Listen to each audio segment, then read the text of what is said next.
What a song. That was A.S. Abel from the 2018 album Another Life by the band Amnesia, whose VILLE HAIMALA, one half of Amnesia, is with us tonight. The lyrics, you're trying to set me up, you're trying to shut me down. That sounds like a Wi-Fi speaking. They are trying to catch me and they are getting there. Where should I go? I can go anywhere. Sounds like the internet. Or like a love song for algorithms. I guess we've built Amnesia Scanner as some sort of structure for anyone to project their own imagination or fear or anxiety. So it could be that. We'll talk more about structures tonight. Hi and welcome to the third conversation of Studio Bonn. Studio Bonn is the new think tank of the Bundeskunsthalle and is dedicated to the spirit of a transnational, transcultural platform of exchange that this art and exhibition hall of the Federal Republic of Germany has been designed to be since its inception in 1992. It's nearly 30 years old, nearly as old as the internet, the World Wide Web at least, and it's funny now in the internet there's a lot of people talking about a new internet being built, which is the Web 3.0. What that is, we'll talk about this tonight. I'm KOLJA REICHERT, curator for Diskurs at the Bundeskunsthalle and moderator of Studio Bonn.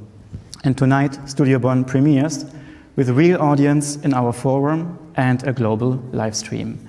We had a first conversation in May in the Kanzler Bungalow, the former Chancellor's residence in Bonn, where we talked about the necessity of sustainable economies for the arts in the face of platform capitalism, and of course, with a glance on the pandemic and its followings. In the second conversation, we talked about how the fight over cultural hegemony has built out from the arts and its institutions into daily struggles for social status through aesthetic distinction. And today we search for possible new economies and new platforms. Why is that important? Because the old ones, as we might find out tonight, don't work. The world is on the brink of a new pre-war era, says Joseph VOGL to my right, professor for literature and cultural science at Humboldt-Universität Berlin and permanent visiting professor in Princeton. A literature scholar who turned expert for the financial markets with his 2014 book, The Spectre of Capital, and the recently published book, Kapital und Ressentiment, which is a striking analysis of the intersection of platform corporations and financial corporations. And Joseph VOGL sat in many trains and airplanes today to make it here. Against all odds, we have severe weather conditions, and for everyone watching and listening live, if the door opens, sorry, there might be people coming late because we had really heavy storms. Thanks so much for making it. The current boom of digital art is just an extension of the colonial structures of platform capitalism, says HITO STEYERL, today on a screen. HITO STEYERL turns the newest technologies for control and surveillance into tools for art making and theory.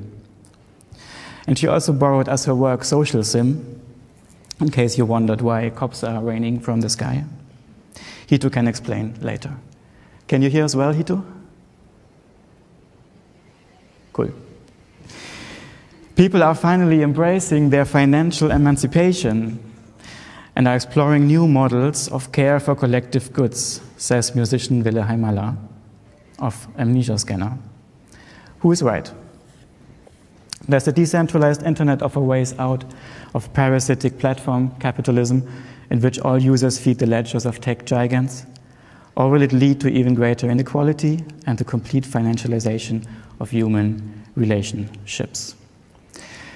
We see a new technology gaining pace, the blockchain technology, which claims to pull the ground away below banks and central state institutions and connect people directly. And you, VILLE, in your work, have experimented with the blockchain technology early.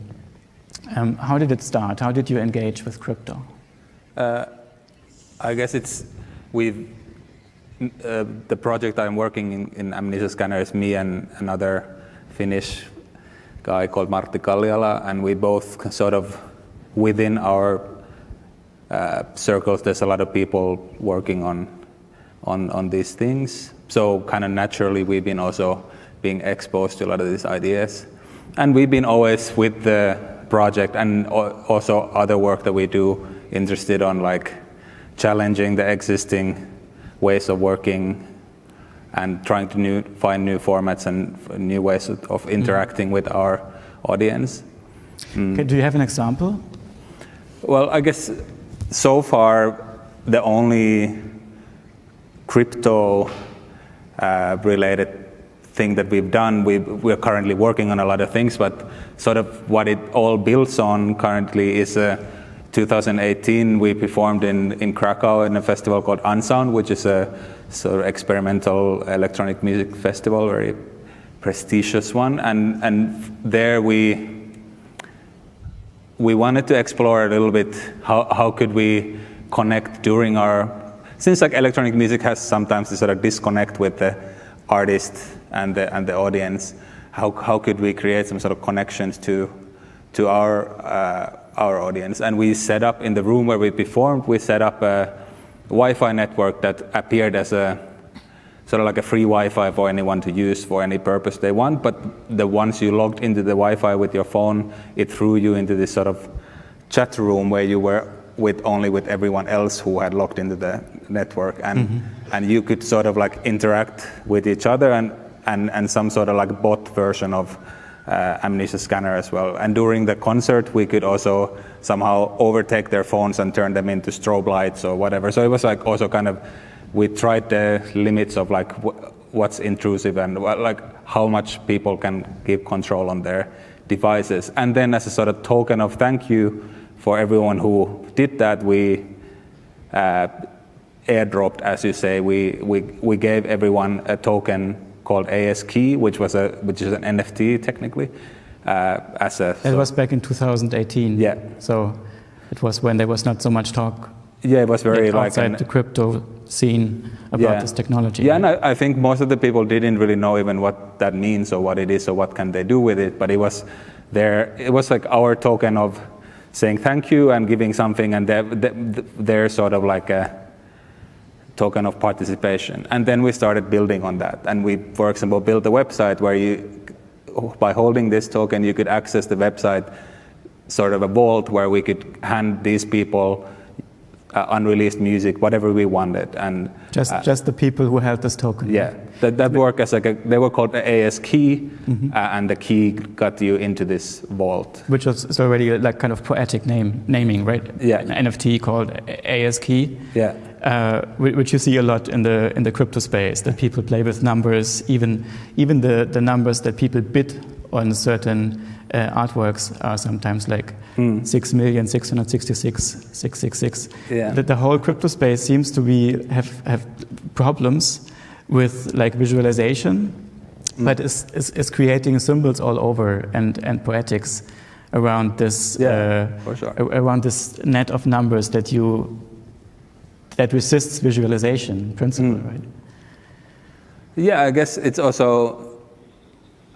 I guess NFTs now have been the first wave of bringing more audience from outside sort of financial or like cryptographic world. But just in case that some people in our audience are not familiar with the term NFT, for me, the first time I heard about it was beginning of this year in a conversation I had with you, actually. Maybe you should quickly explain what NFTs mean. I can take that over. It's like... people might remember you? Yeah, I mean, it's a short for non-fungible token, which technically means that it's a unique digital contract of, compared to, for example, other crypto tokens, they are fungible, so in the same way as euros are fungible. So €1 is exchangeable with another euro without them differing in any sort of value. But NFTs are unique, so then these NFTs can represent ownership, for example, for digital artworks, or they can work as a concert tickets. It's more like a NFT is just broadly a contract of a unique kind. Is it a contract, or is it something that a contract refers to? It's getting a bit complicated, maybe. Can we strip it down? Like an NFT is a registry entry on the blockchain. Yes. And because the blockchain is a chain of transactions that is registered forever, in a network that only exists of the computers that participate. There's no central server, so there's no central control, and everything that's in the blockchain is there forever. So if I mint, as you say, an NFT, it means there's one place on the blockchain where I can always refer to.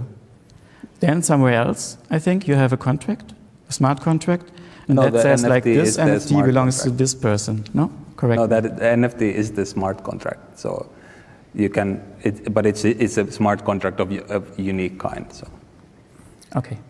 I heard that the Beeple collage that was sold for 69 million in March and kind of spurred this whole discourse on NFTs a lot, consists of like there's a token somewhere, then there's a smart contract somewhere, then there's in the smart contract refers to a document. The document has a link. The link shows where the file is. So I can share the URL of the file with anyone of you if you want to download the same collage that was paid 69 million for. Why do people pay that money to own something? Why do they pay like 6 number figures for memes that actually were always thought to belong to everyone and gained their cultural value by going through the hands of millions of people? Why do people pay for anything, really? It's for different reasons. Of course, it can be for support for the artist. It can be for you being able to attach it to your identity, especially now in the growing sort of, I guess the most usual use case for NFT right now is other than financial speculation, it's also people using as their identities in the metaverse, in Twitter or wherever. What's the metaverse? I mean, it's the whole your life in the digital space, I guess. Broad. So it can also be my online PIN for my online banking. That's also part of the metaverse. I suppose so. But what happened now with the people that you gave NFTs to 3 years ago? Do they still hold these NFTs, and are they now suddenly? You probably didn't think of any economical incentive back there. No, we've seen. Are they now valuable? Because of course we can, since it's an open ledger, we can see them and we can see if they've changed owners, and most of them are still within the owners who we gave them. Some have sold them forward. Some got a nice little kickback of not like they accrued some value, and they probably made at least their concert ticket back if they didn't want to hold it. But most of them have held it as their collector's items, and now we are then starting to build a way bigger project on sort of on top of these ideas, kind of as a new way of communicating with our community. And what will members be able to do? What does the technology enable them to do? Well, the long-term plan is that we want to release quite a big body of work that will be owned by our fans. So we technically sell in fractions a huge body of work, which will then, by every owner has a vote within this. It's called DAO, like a decentralized autonomous organization. So it's sort of the work is owned by as much me as anyone else who owns one of these pieces, and then they can decide what happens with the work, how we develop, what can be built on top of this system. But it's still a little bit under construction, so I can't reveal all the details. But people who are members of that world, they can decide where the world goes and what is being done with that. What is being done with your music, with your art. Yeah. Okay. Yeah, and what's being built over it. What's interesting with NFT you could think of it as some sort of glue between the artist and the audience of the artist, which is completely agnostic on any sort of platforms. It doesn't. For example, now the way how I can interact with my audience is through Instagram or YouTube or Twitter or all these platforms that completely make up the rules how I can interact with them. only interaction I get back is likes, which don't mean anything. I could even go and buy millions of likes. It's like it's not even a symbolic gesture anymore. So I don't have any sort of bigger feedback on, I can't get anything back from my fans, and also what my fans can get from me is completely dictated by the algorithm. And if Instagram decides to close the whole service tomorrow, I lose all the fans and like anything that I've built on that. And NFTs are, since they're in the contracts in the blockchain, they can technically they're there forever, and anything new can be built on them. They can be taken from one place to another. They can migrate, and this is like a bond that is between me and the person I have the contract with, as long as we have that. And if the person doesn't want it anymore, or wants to make some profit on it, or does, I don't know, needs the money back or whatever, they can sell it to someone else, and then this contract is with me and this other person. So, and of course, selling is, and it's also not an automation that NFTs are sold. NFTs can be also given for free. It's also, I think that's what the big NFT outrage became of, was that these huge numbers were flaunted. But like, there's also a huge amount of NFT projects that are completely free and more built just tools for community building. HITO. We found a few times during the pandemic, and you always had these figures of policemen falling behind you. So we found it quite fitting to copy-paste your Zoom background to the Bundeskunsthalle. Really, thanks a lot for lending us it. The work is called Social Sim, and you did it in 2020. I saw it in the retrospective of yours in Düsseldorf last year, that recently traveled to Paris. Could you quickly speak about the work Social Sim? Why are these cops falling, and where are they falling from? Well, thanks, KOLJA. Oh, I'm having a massive feedback now. I'm hearing myself.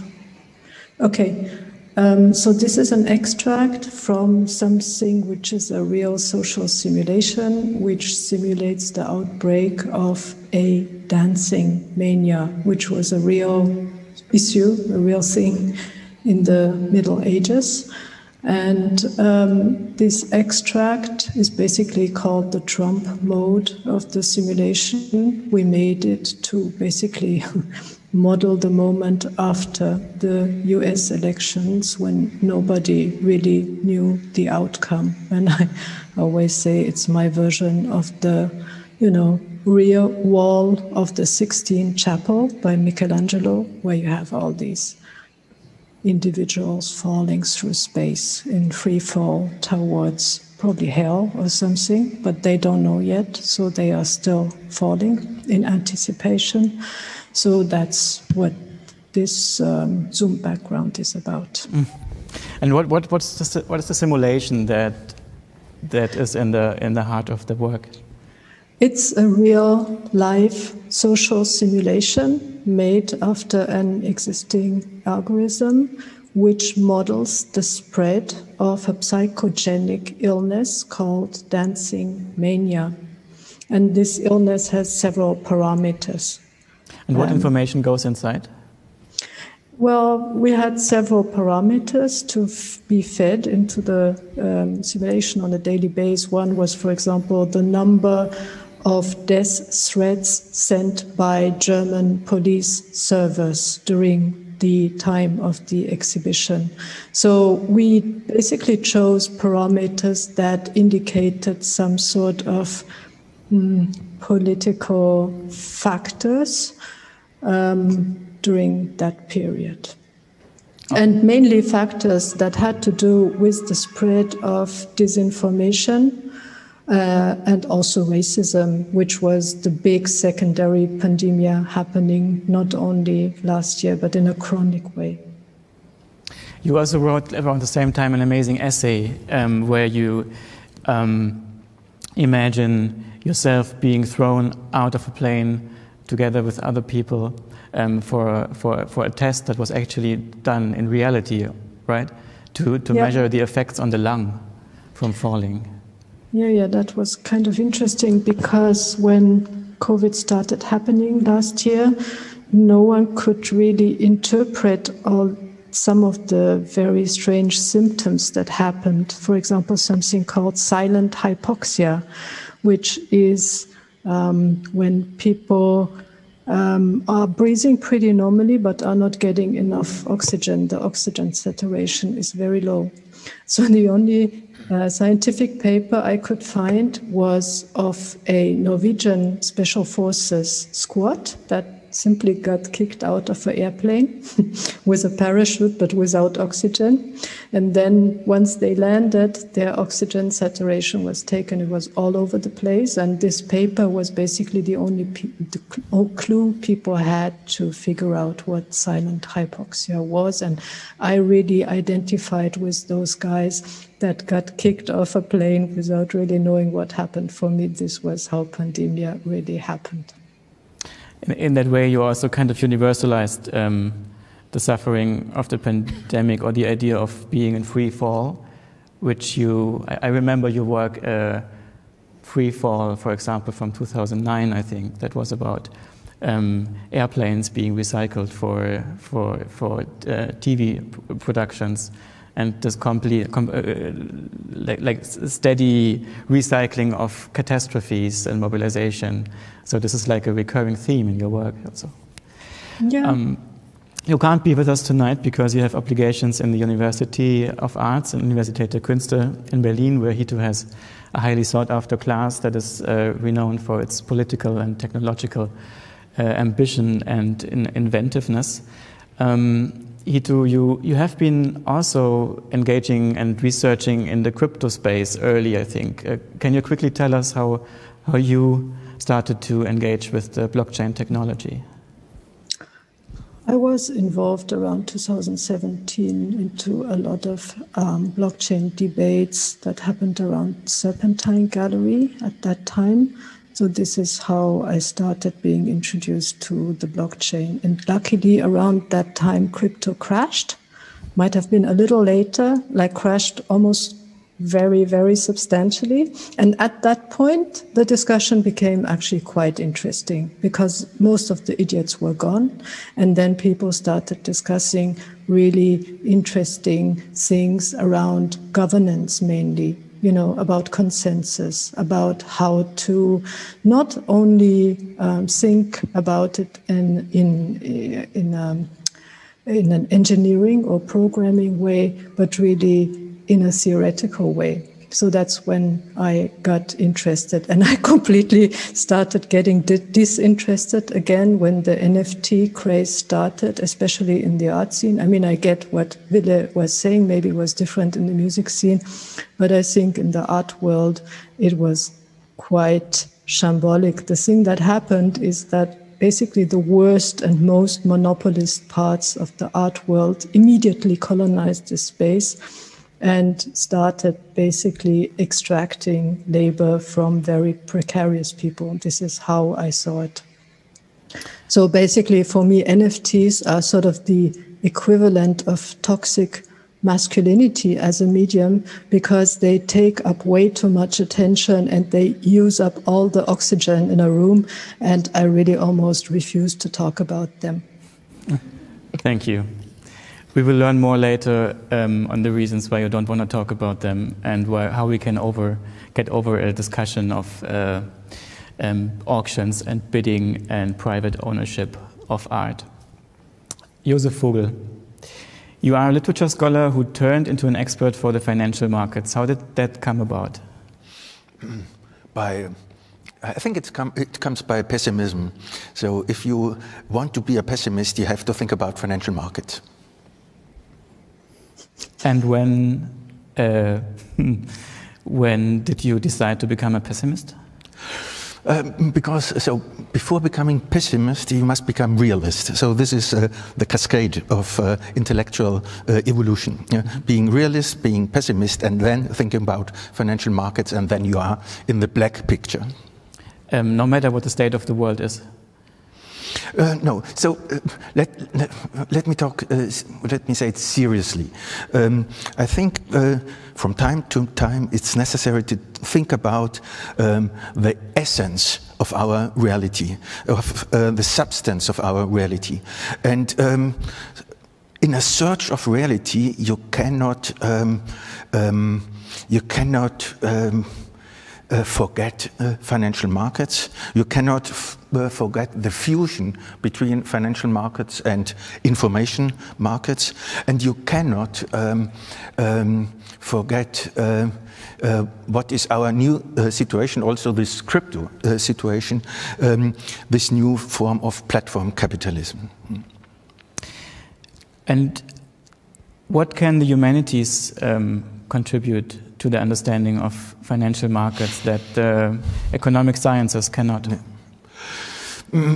It's a question, how do you define humanities? But at least you can say that a situation like this, where reality in a certain way is monopolized by a certain kind of industry, I think it's necessary to pluralize observation points, to pluralize the focus on these realities, and this means to steal the knowledge of economists, to steal the knowledge of economic sciences, and to put it in other specters of humanities or other specters of intellectuality. Mm-hmm. Which you did in your book, Spectre of Capital, which was published in English in 2014. Yeah. Where you also say, like, the economic sciences try to understand something that they produce themselves, and they cannot get out of that feedback loop. Yeah. Which is why you started like reading movements in financial markets as cultural forms. Yeah, I think it's very important to understand that not only economists are interpreting reality, but also markets are interpreting reality. And even the concept of information is interpreting reality. It's a sort of formation for our perception of reality. So we have to, to fortify our own capacities of reinterpretations. Mm-hmm. Your Friedrich Kittler, the cultural scientist who founded the institute you're working in, he defined this term of writing machines. So you would say the financial markets are also writing machines? No, they are no writing machines. They are, I think, machines for programming realities. Machines for programming future. Mm-hmm. So which financial markets do. Financial markets, yeah. So the empire of financial markets is not in the past. It's not in the present. It's the future. Yeah. Colonizing the future. This is, I think, the big utopia of financial markets. Mm-hmm. The past, using past data. Sorry, also the past. Colonizing the future using past data, prolonging the past. The annihilation of the past and the present. Yeah. HITO, you worked a lot about that in the past years also with prediction. Do you see a connection to the work of Joseph VOGL when you work with prediction mechanisms like in social sim? Well, I've always said that financial markets are basically the real existing general artificial intelligence nowadays, because, you know, all decisions are left to the markets, or a lot of them, as if they were, you know, a singularly capable artificial intelligence. Mm. So basically they are a precursor or ancestor, if you will, of newly emerging forms of artificial intelligence. Mm. But I think the main thing is really the mythical belief in those entities, that they are faultless and that their every whims need to be followed, even if it's really just, you know, rehashing past knowledge, trying to hedge future risk and prevent it. Right. Joseph, you write also a kind of future prediction in the end, like the last phrase of your book, Capital and Ressentiment, is very sinister. You write that resentment has turned into a successful business model, into a sustainable community spirit, and it cannot be ruled out that it builds the ferment of a new pre-war period. What do you mean by that? What is the landscape where you see war on the horizon, and what could we do to get around it? So I said, I think exactly, I said that it may be that our situation and the production of resentment by these new markets of platforms, etc., may lead to a new pre-war period. So this is very careful. But we can define pre-war periods. For example, what is necessary for these periods? First, the production and multiplication of political schisms. Second, hostility, mounting hostility. Perhaps also declarations of enmity. Emerging or mounting nationalism. Probably a tendency to authoritarian regimes, and I think finally something like the collapse or erosion of international organizations and treaties. And if you take this together, you see, I think, the contours of our present.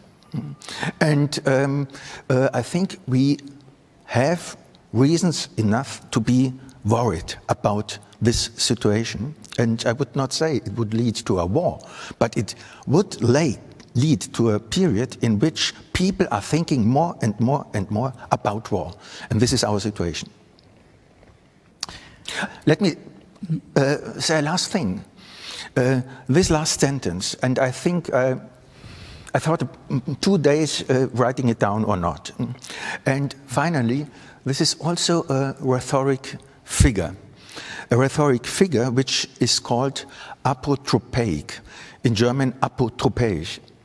And this means it is said for this reason, or for one reason, that what is said will not happen. This is this rhetoric figure. So you wrote a non-fulfilling prophecy. Yes. Yeah. Yeah. Let's get into your book. Could you say, because we are gathering tonight to talk about what's the problem with the current system of information and exchange, and what kind of platforms and economies would be needed. Could you say, what is the problem? What's the problem of what? What's the problem with platform capitalism? The economy in which we live in which we share information. So the first problem is, but it's not very serious what I'm saying now. From time to time, it would be interesting to make lists of things we do not need. For example, do we need really climate change?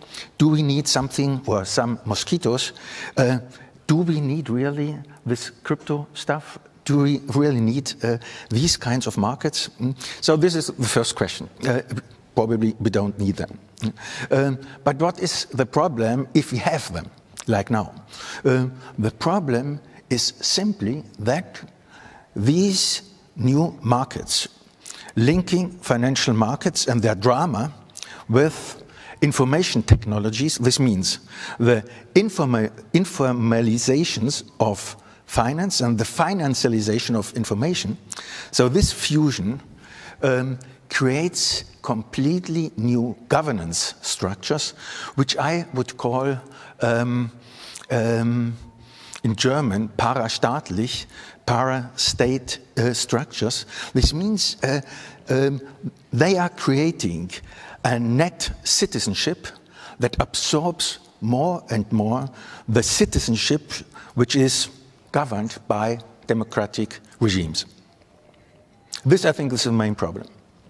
And you make a whole historic analysis of the development of the financial markets and how they were programmed by politics in the 70s with more and more freedoms until central banks were kind of let free of any legibility towards governments.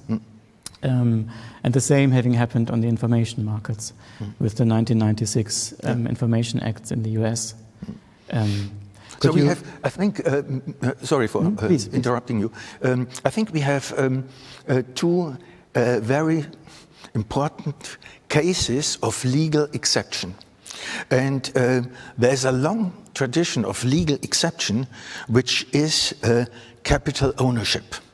There are some legal historians who draw it back to the beginning of modern times, that capital ownerships is completely different to other properties, for example. So this is a legal exception and made capitalism possible. What is the exception? For example, how you can deal with capital. You cannot deal other goods like capital, for example. You have, for example, even nowadays, the tax system concerning capital is completely different from a tax system concerning work or labor. These are privileges. The capital has a tax privilege, even now. So privileges like this going back to early modern times. And there's a second legal privilege which emerged in the midst of the 90s, exactly 1996, when there was a famous law in United States which created something which we can call internet exceptionalism.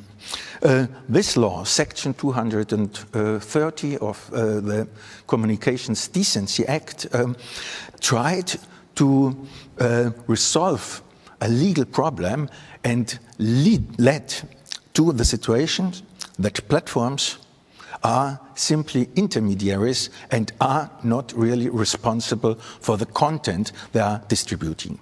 And this created completely new publishers, media trusts, which operate under conditions which no publishing house, no newspaper, etc.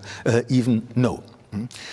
So these two legal privileges, the privilege of capital and the privilege of platforms, under this American law, by the way, legitimized by the First Amendment, free speech, these two privileges merged to a situation in which more and more of this industry is escaping legal regulation. You quote from Nick Srinischek's book in 2016, Platform Capitalism, about how high numbers of tech wealth is being channeled outside of the US tech system. Like, for example, Google with a wealth of 73,000 billion US dollar, holds 85.7% offshore. Apple with $215 billion holds 92.8% offshore, which would be enough to buy Pfizer, for example. This is pre-pandemic time, so it was before the successful joint venture of Pfizer with BioNTech. So this money goes outside of the civic structure of the US, goes offshore, and it's easier to borrow new money than to take that wealth, right? And then there's a constant channel where central banks give out more money, lower the interest rates to fuel investments. Yeah, so we have, and in the end, you have like a trickle down of wealth, as you described, and you have a trickle down of risk. I think it's very important to know that only financial products and these licensed data products, like in Google, in Facebook, in Uber, etc., can be transported over the border without problems. And this is another aspect of this tax privilege. Yes. Let's maybe listen to a short passage in your book where this becomes really viable. You asked me to read it. I read it another time, also in a meeting like this. Probably it's a hit. But it's very, I must say, it's a very dry text, and juicy only for Uber. But I read it in German. Yeah. It will also be in the internet in English, so this is your first translation. Okay. Happening live, thanks to our live translators. Thanks, and I apologize to the translators. Gerade bei Plattformunternehmen especially in the case of platform businesses, simple Transaktionen transactions turn out to be complex but efficient events that seek a shifting of profits across borders Base Erosion Profit Shifting verfolgen. and are enabled by outdated tax rules for internationally operating corporations. A meticulous study of Uber's business in Belgium, for example, and I'm referring to studies that I didn't do myself, but that I took from the literature. So a meticulous study of Uber's business in Belgium, for example, exposed the following typologically relevant payment flows. Simply put, if you use an Uber app for a trip, you don't come into contact with any employee or representative of the company.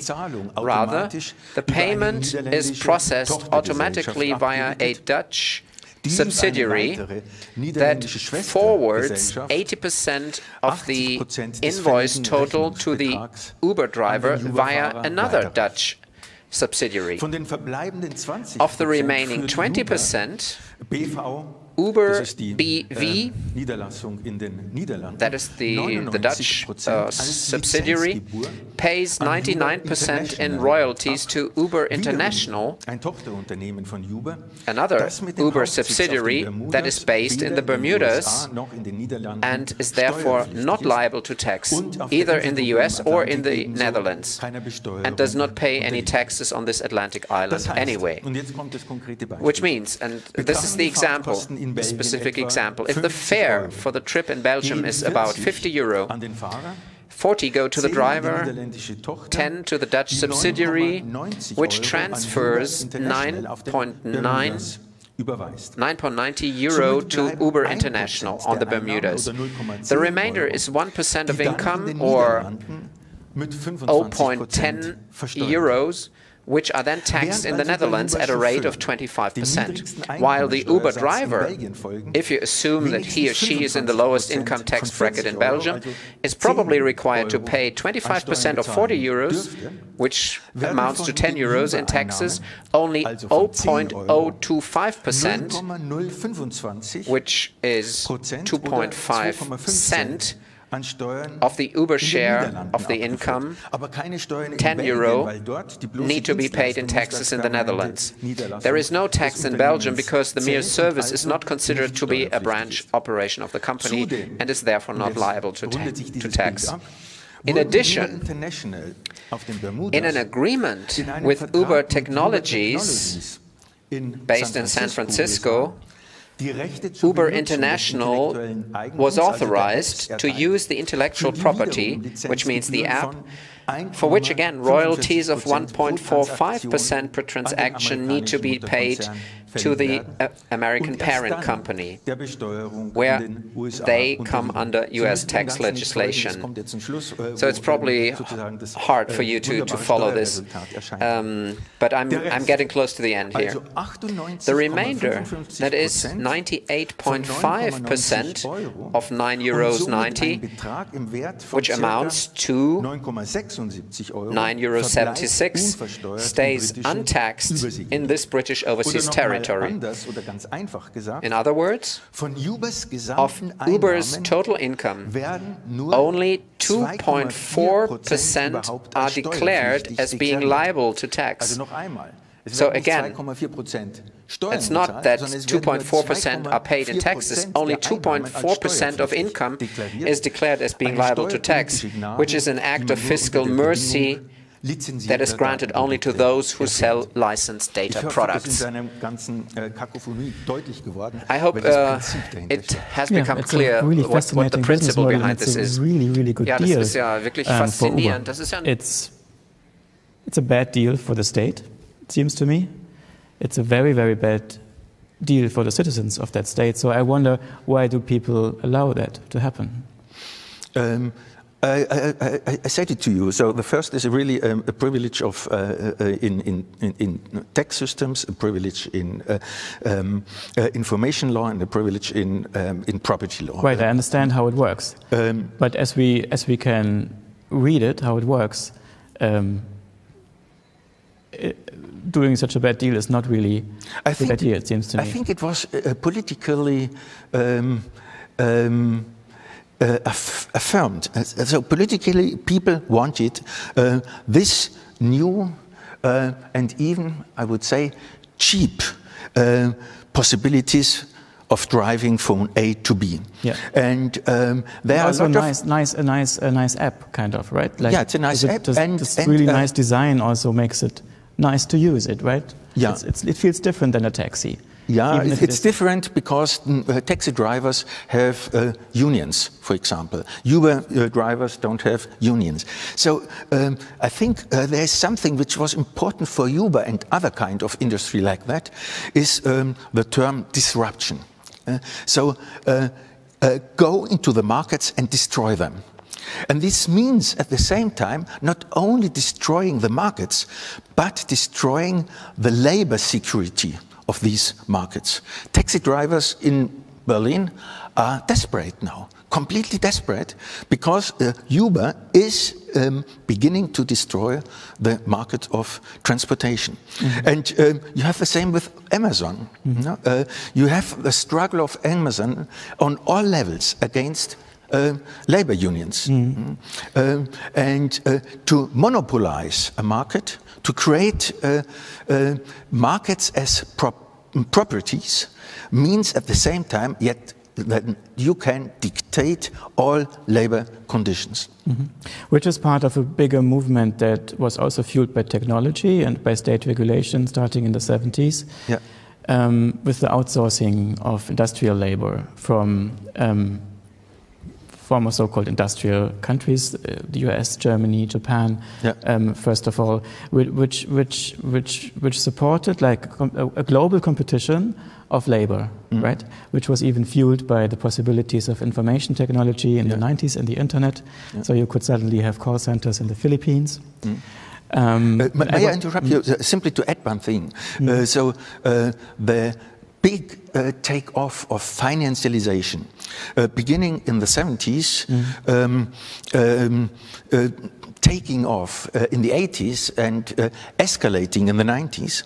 So this take-off of financialization caused the deindustrialization of Great Britain and United States.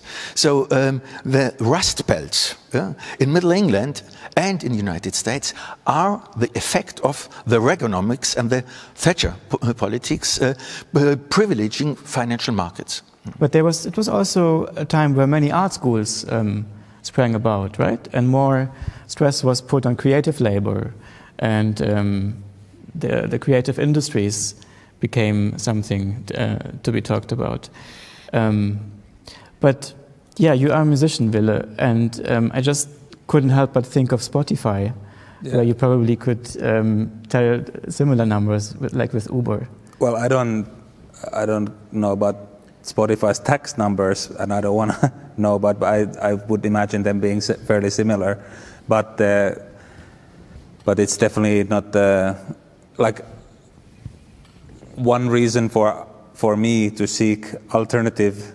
One big reason for me to seek for alternative ways of doing my practice is the platforms like Spotify, which have suddenly centralized all music usage, and then together with the major labels decided what's the fair rate for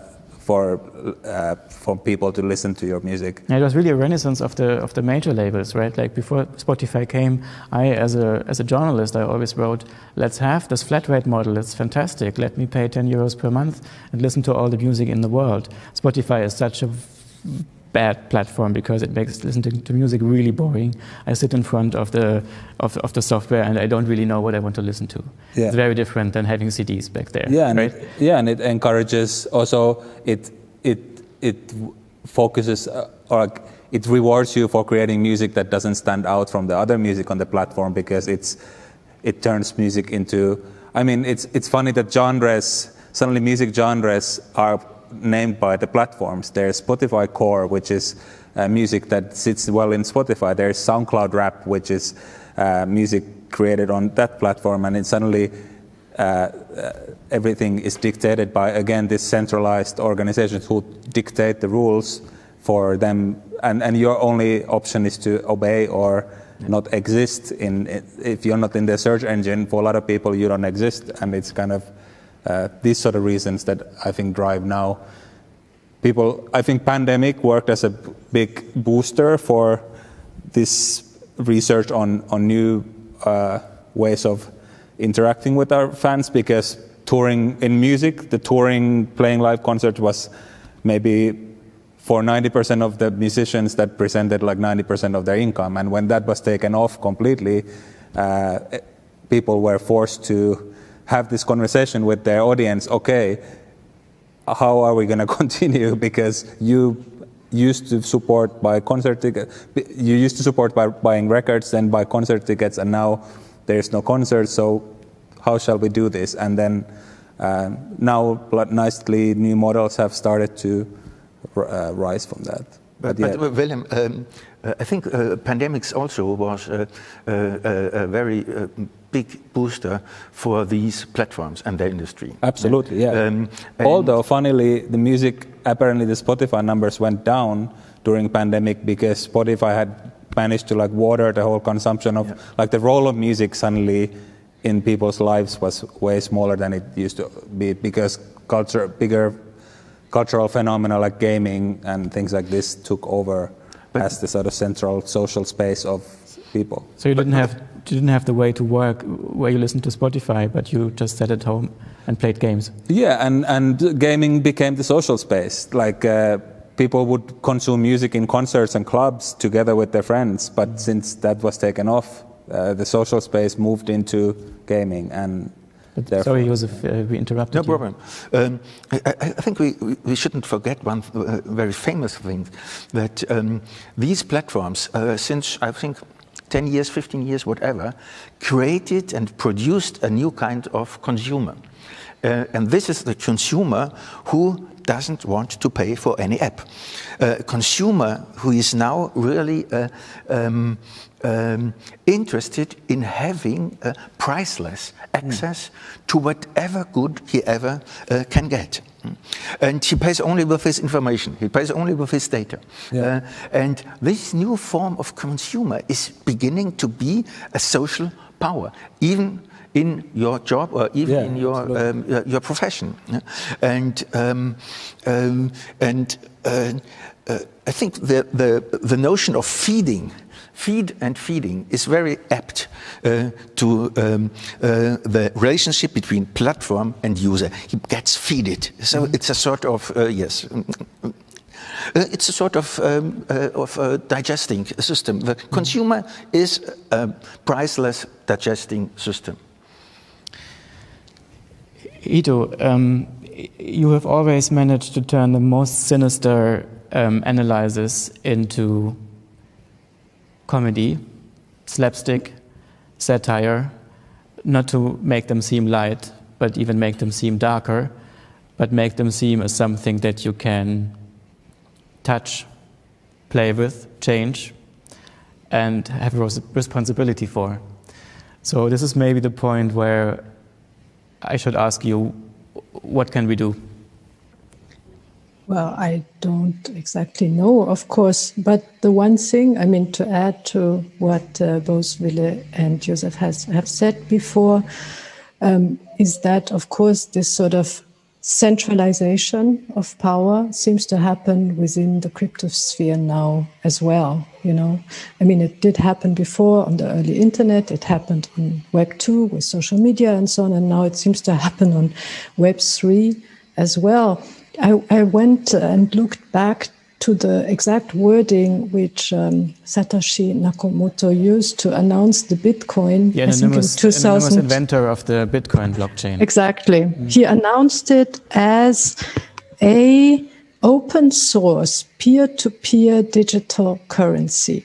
I mean, it's really sweet. The wording would never be used now in relation with Bitcoin. And it really strikes me how fast the development went from this kind of language to the cryptosphere becoming a kind of de facto monarchy ruled by Elon Musk. And this monarch now is sort of a mad king, almost of Shakespearean appeal, who rules by moods and whims and by his Twitter feeds. And, you know, when he farts, the price goes up, and when he belches, the price goes down. So very, very quickly, the sphere has been re-centralized in a quite dramatic and entirely post-democratic way, right?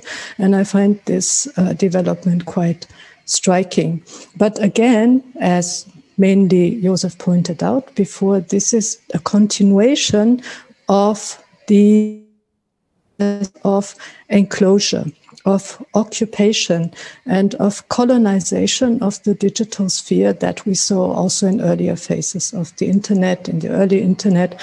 But then mainly, as I said, with social media, when basically the digital sphere ended up being divided among 5 or maybe 6 monopolists, mainly acting more or less like the East India Company by creating some kind of not really extrajudicial, but definitely tax-free space, which, as you already said before, you know, where profits tend to be transferred into tax-free zones in former colonies. So this kind of digital colonialism, and I really want to put this word in brackets because it's not exactly fitting. What I really mean is this process of enclosure, privatization, and appropriation of digital space is something which I think will also happen in Web3. And as it has happened before, we can anticipate it already for the next phase in crypto development. And this is why I want to suggest an entirely different strategy, which I also tested. Let me just briefly share my screen. I tested it quite a while ago. So nice to be back in this screen conversation, right? It's like we're looking from the post-pandemic real IRL meeting back to the screen. It was so funny, by the way, when in the first Studio Bonn conversation with German Secretary of Culture, Monika Grütters, there was like 10 or 15 minutes where I was like, okay, I really have to wait until the other person finished speaking because I can't interrupt her, right? Because with Zoom, the signal would go down on both sides, right? And then suddenly I found, wow, this is like the old analog PA technology. I can just talk, like secretary talks and I can talk. May I add one thing, because I completely agree what HITO said. One thing I don't, and one point I don't agree, don't compare Elon Musk with the kings of Shakespeare. The kings of Shakespeare are not as childish. And I would say there's probably one literary figure which is near to these kind of authoritarian figures or whatever. It's Alfred Jarry Ibirois, probably. I think this is much more close to them because it's a grotesque, childish figure who wants simply to go to space and hopefully never coming back. Okay, I agree. Shakespearean kings are kind of complex, but we can, you know, continue our search for the correct monarchical designation. Let's agree that crypto is a monarchy. So, but I wanted to talk about squatting as a sort of a counter poison to digital colonialism. And I brought up these very historical examples, which also ended up pretty bloody. You can see people getting cleared by riot police, bloody and so on. And the only reason is because this is me, actually. I just wanted to prove to you that I'm talking from experience here in my squatting discourse. And this is also why I started squatting stuff on the blockchain with the help of my colleagues from the Department of Decentralization, who I always consult with. in all things blockchain. So what does that mean? What have I been squatting? I have been squatting actually Ethereum addresses, which are kind of the URLs on the Ethereum blockchain. And you can see here, I squatted a lot of them. I squatted actually the whole art world belongs to me, but also a lot of individual German. Sorry, the whole art world belongs to you? For example, yeah, but also... Is it a question to the tech in the space? Is it possible to have this on the big screen, maybe? The whole art world? No, I didn't implement it in this format yet, but I did implement the Bundeskunsthalle, and we are inside the Ethereum address of the Bundeskunsthalle now, which also belongs to me. And my point is, I don't want to own these addresses. I don't want to own these institutions. I don't want to own Humboldt Forum. But I know that if I don't squat them now, and if I don't think about how to reorganize them and how to restructure them and how to sort of rethink governance and ownership of these institutions, then some crypto person will come and squat these things and privatize them. HITO, do you own this place? No. I do. Yeah, I'm the landlord. Do you own the chairs we're sitting in? Yeah, but I'm refraining from owning you. But you own the contract. Personally. You own my work contract with Bundeskunsthalle. Maybe, yeah. But anyhow, the thing is that I don't want to own it. I want to redistribute it. And this is why I implemented this little tool here inside the Bundeskunsthalle Ethereum address, which is a quadratic voting tool. Now, I was going into explaining what this all is. It's also something that has been discussed in the blockchain sphere early on, but it's getting too complicated. The thing I really wanted to mention is that in this tool, you can choose about different ways to govern either parts of Bundeskunsthalle or the whole thing. You can choose to have it run in a sort of worker self-management structure or in a Stonehenge plus structure. This is something I came up with in a discussion with David Graeber and Nika Dubowski at the Venice Biennial when we figured out that this was the Venice Biennial or the the carnival of the art world happening there was something like a big ritual, like the ones that must have happened at Stonehenge, some kind of really excessive feasting designed to play test new modes of oppression. And I think this should be also play tested, in order to find out what sort of strange governance mechanism exactly we have in the art worlds, because they are super mixed and super messed up. Some of them are formal, representative, democratic, but most of them are very informal. They are ritual, they are tribal, they are corrupt, and so on and so on. They all coexist with one another. So in a way, this is refers to a work by philosopher Karatani Kojin, who wrote about different modes of exchange and came up with the suggestion that one, especially in the digital age, should go back to some kind of gift economy principle, and so on and so on. So basically what you can do is you can vote here in this special blockchain mode, if you like, and allot some votes of your voting credit, and then you can vote, blah, blah, blah, and so on. I have to tell you, you can do this in an Excel sheet. You don't need the blockchain. For most things that are sort of blockchain, that seem fixed to the blockchain, they don't require a blockchain whatsoever. That's what I said before, contradicting VILLE about the NFT that was sold with the people, right? It could have also have had another connection. Like, it's not really like an essential... Yeah, it could have been a just very regular contract. The blockchain is just this added, aspect of magic that somehow makes it more legitimate. It's a sort of legitimacy magic happening. But anyway, let's use it to think about these new forms of governance, about these experiments in participation, which I think are necessary, not only to restructure a lot of the art institutions, but also to think about the formal and informal nature of participation itself. So what I'm actually suggesting is to have this kind of DAO squad, let's call it a DAO squad, in existing institutions. Sorry, the DAO being this decentral autonomous organization that VILLE talked about before, right? Exactly. Like a community, like an organization of people who don't have to meet or know each other. Yeah, exactly. But so when VILLE said, we are going to have a DAO, but we don't know exactly how. So this is an example of exactly how, for example.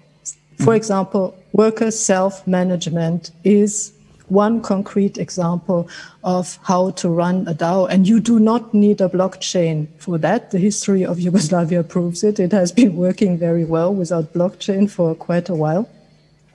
But as I said, it's an opportunity to rethink all these modes. DAO squads on the blockchain to oppose digital colonialism on Web3. Who can vote here? You cannot. I mean, you could if you went through to this website and you attached your MetaMask wallet. But at the moment, it's too much. At the moment, honestly, all blockchain experimentation, at least the one on the Ethereum blockchain, is completely blocked by the fact that the prices are way too high. And basically every transaction for any kind of experimental purpose is both first too expensive and then secondly incurs an environmental cost, which at this point is entirely irresponsible. So, I mean, I just want to say I didn't do anything on the blockchain. I'm just modeling how it could work if this was a proof of stake blockchain, for example, which would not incur this massive environmental damages.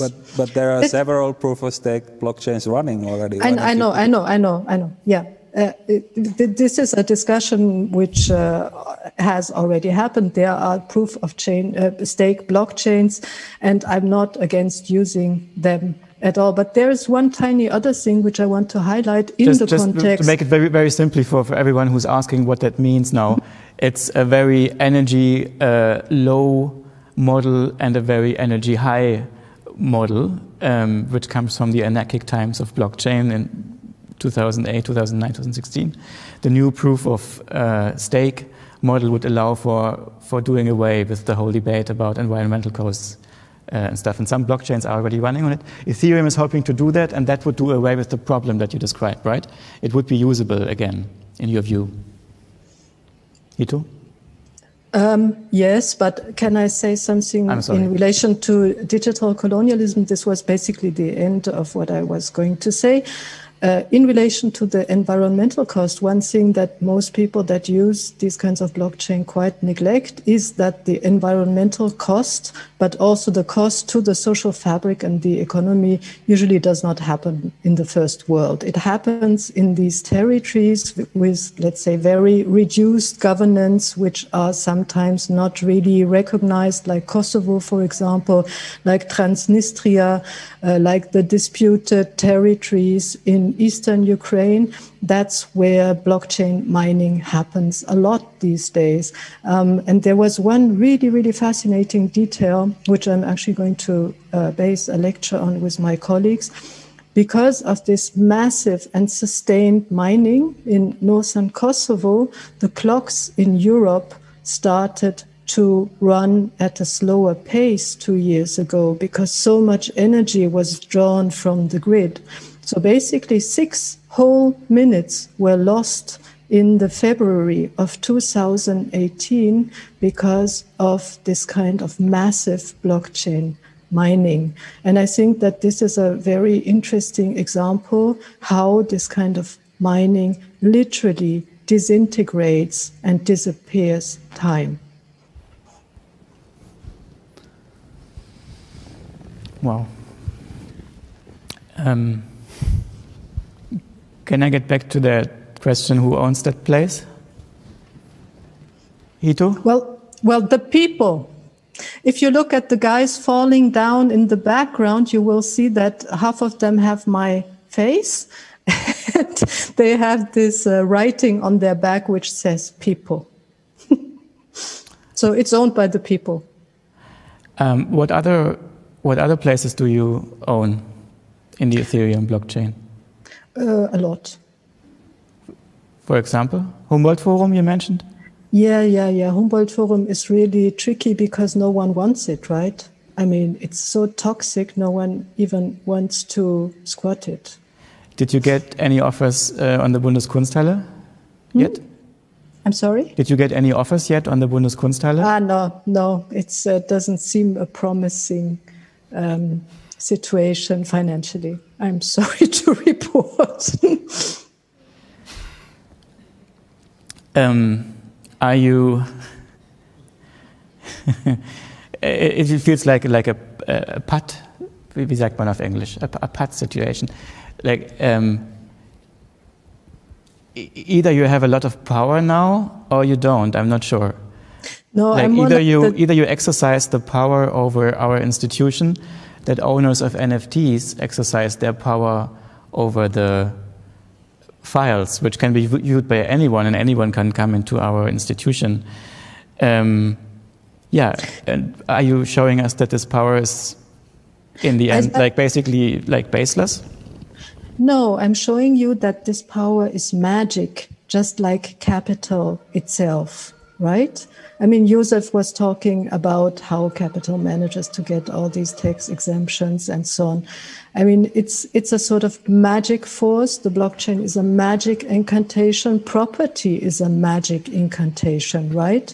And I'm basically now conjuring up this magic in pretending, and maybe this is a not unimportant detail. If you own this address, this Ethereum address, then actually the item is minted as an NFT.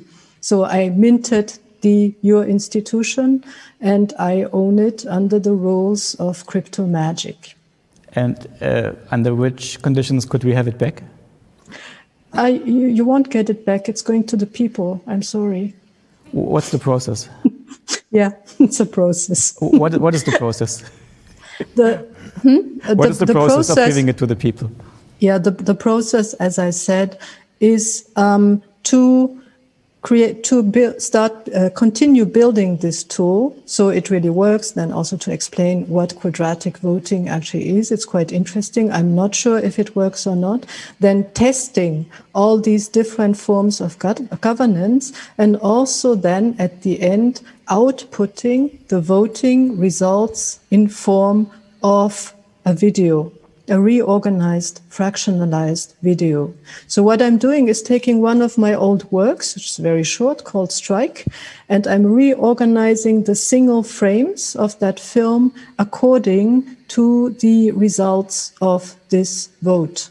So that basically there is some democratic process in how the film itself is displayed. That's the plan. And who can vote? Whoever wants. I think we will keep it simple. It will be council style. Whoever shows up is allowed to vote. Do you want to do it in your Bundeskunsthalle, maybe? In my own, yeah. Why not?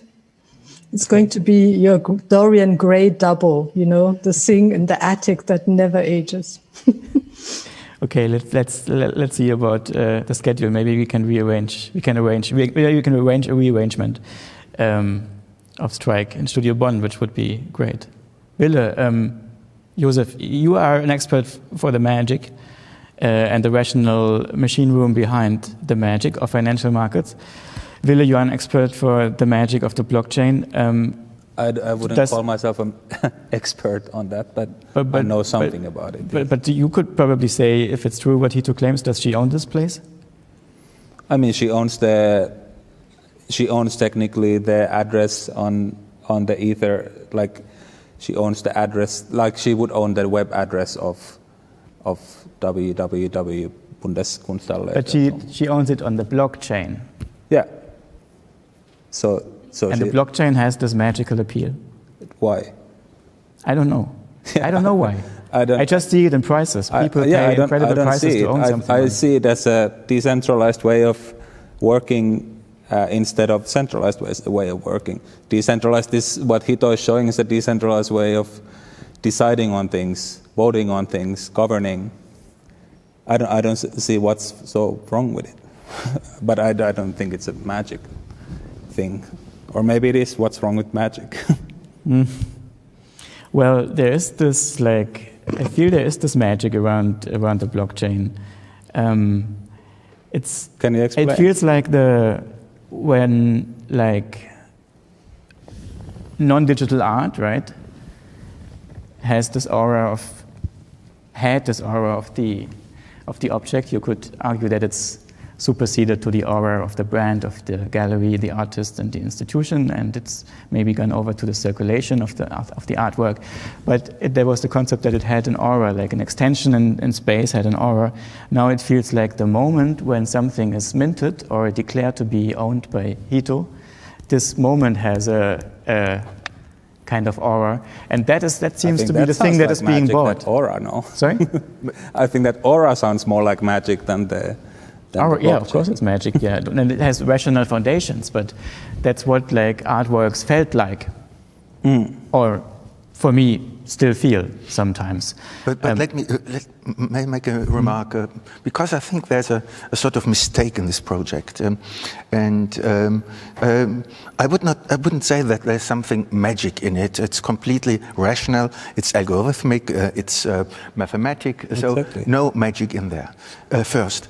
And second, I think, and this is the problem of these crypto stuff, we have to make a difference between property and participation. And your project is a project which identifies property with participation. This, I think, is a political mistake. The crypto chain stuff is the radicalization of the idea of property. No. Yeah, but I don't agree with you, because this is why I called it squatting. A squatter does not claim the property, right?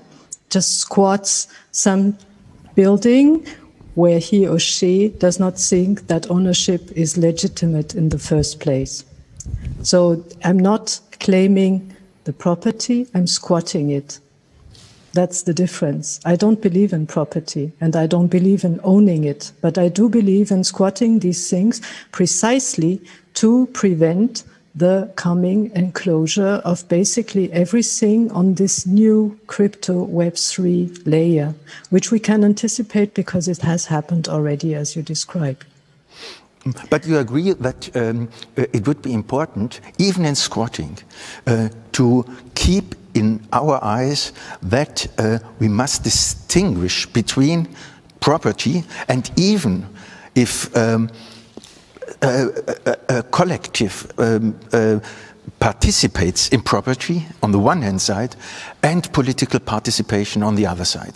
It's a completely different... Absolutely. Yeah. I completely agree. But I think you have to claim the space first to allow this laboratory to happen in the first place. Because otherwise it might not happen, or it might happen under the conditions of this extreme casino crypto market. And this is precisely what I want to prevent. So maybe this squatting could be called apotropaic, maybe, in order to prevent the crypto enclosure, the mainstream crypto enclosure, let's call it. I mean, I'm not opposed to the idea of DAO that Wille mentions. I just think that as long as this boom goes on, the fantasies of people will always be drawn towards, you know, the easy money and the casino and all these also quite understandable needs of people that were impoverished by pandemic and are now getting exploited. Yeah, I think for example, the first wave of NFT definitely showed that, like all the most dubious things got the big attention. Yeah. But now, seeing what's being built now, after the first wave passed and the price crashed a little bit and kind of things calmed down, a lot of very beautiful things I see, a lot of very beautiful things being built on it, a lot of real communities being built on, where everyone participating in these communities are getting equity of their participation, and people who around the planet building new structures that can help them really change things, I believe. So, do you have an example? Yep. Maybe? Sorry, HITO? No, I think, you know, it's just plain all talking about cooperatives, which I fully agree with, right? just with all these things, you don't really need the blockchain. I mean, if it's... I mean, it helps. It helps in governance significantly, and especially in huge international communities.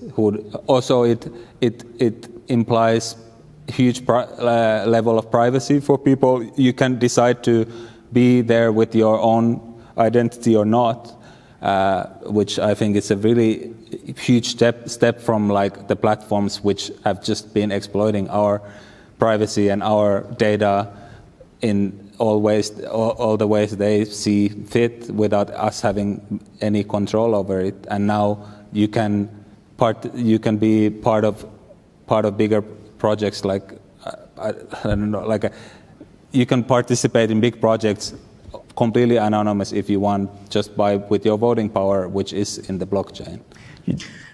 Yes, just going back to, the initial Nakamoto announcement, he was talking about Bitcoin being about the automation of trust. And I think that's also a bit of the fantasy in some of the DAO projects. And I think this is the one thing that really cannot be automated, right? And if you try to do it, you will always open up somehow for scams or for people trying to game this kind of automation of trust. So I think that's the one sort of fundamental structural mistake that many people make when thinking about the blockchain, that political processes or the process of engaging with one another politically, discussing, spending also time with one another and trusting one another, that these can be automated. I think these are fundamentally human activities that will only lose once they get automated. But as I said, all these... But anonymity doesn't mean that there is no interaction. And of course, people communicate and talk and discuss things. I don't think blockchain automatically means that you just have this screen where you go and click. It's, as you probably know, it's a mean of people proving proving that they are the ones who own this.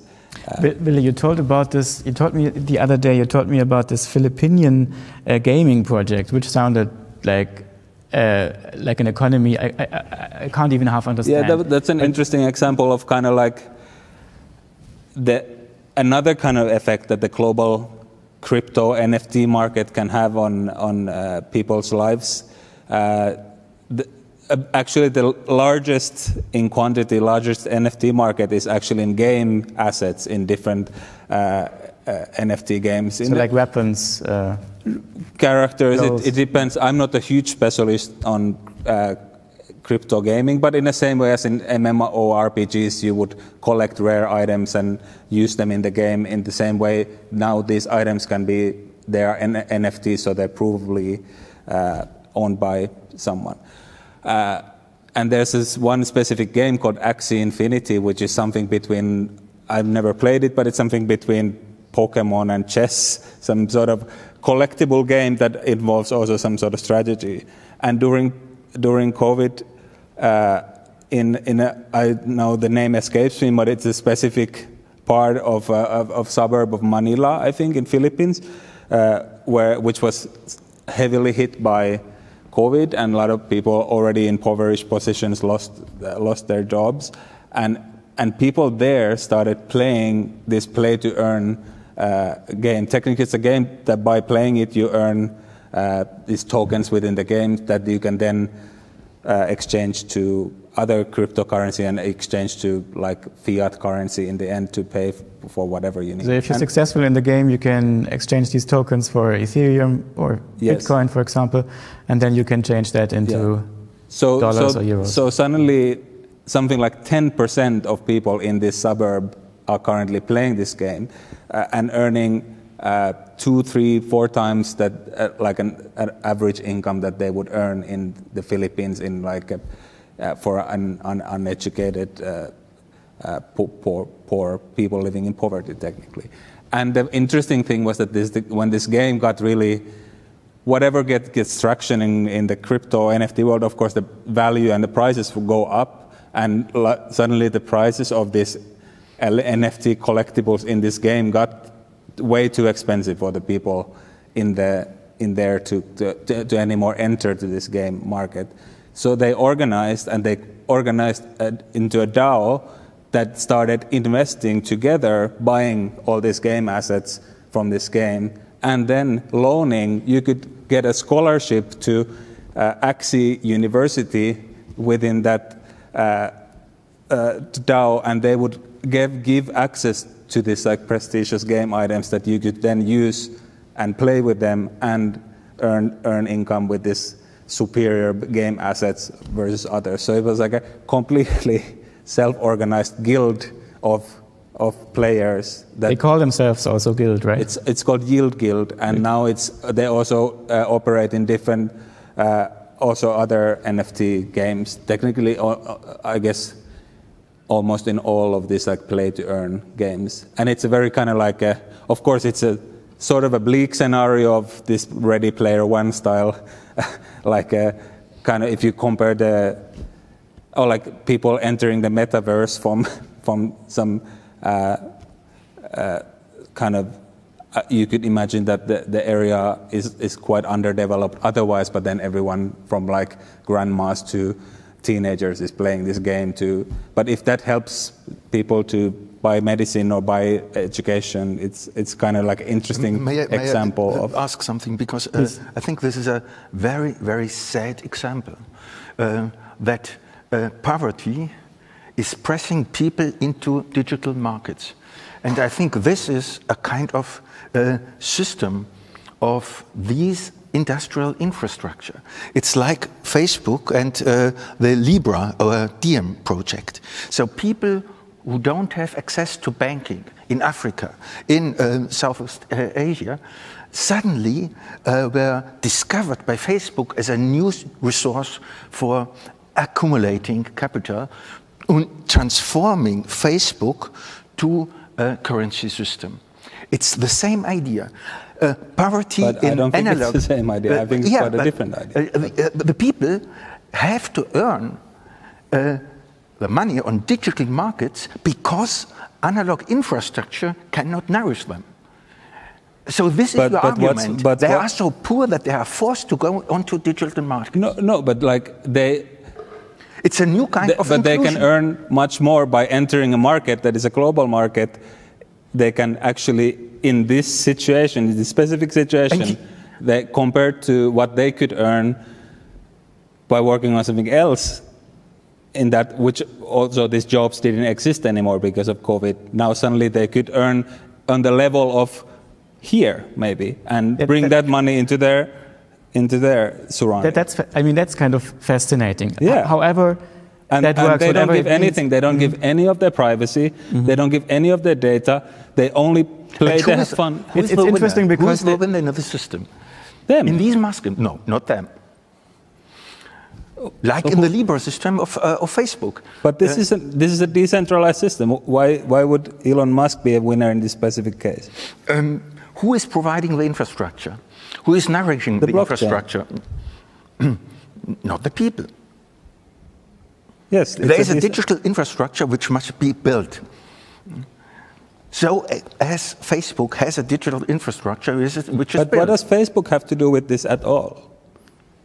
Because it's the same argument. For Facebook, it's exactly the same argument. But it's a different structure, as I understand. Like we had like two models in the room tonight. One is the centralized model of platform corporations like Facebook, who also try to occupy blockchain technology with the Libra and Diem currency that you analyze so vividly in your book. Blockchain technology. And the other model is the really like not centrally controlled system, which VILLE is talking about, where there is even no like cash flow going to any central developer, if I understand it right. Yeah. Also, I find it interesting that what you analyze in your book, Josef, is that through digital technology, it was possible to send all workers globally into a competition into each other and put labor prices down.